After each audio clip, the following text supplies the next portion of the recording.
కార్తీక పౌర్ణమిని పురస్కరించుకుని జయశంకర్ భూపాలపల్లి జిల్లా కేంద్రంలోని శ్రీ భక్తాంజనేయ స్వామి ఆలయం, కృష్ణకాలనీ శివాలయం, శ్రీ వెంకటేశ్వర ఆలయం, గీతా మందిర్ తదితర నగరంలోని ఆలయాన్ని భక్తులతో కిక్కిరిసి సాయి భక్తులు శివ, విష్ణు, పరమేశ్వరులకు అభిషేకాలు, అర్చనలు నిర్వహించారు.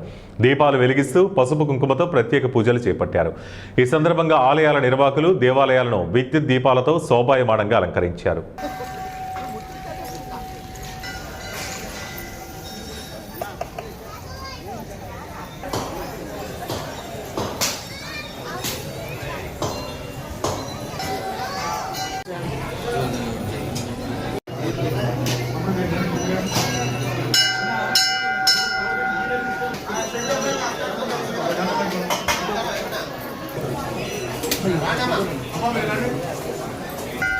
बराबर है यार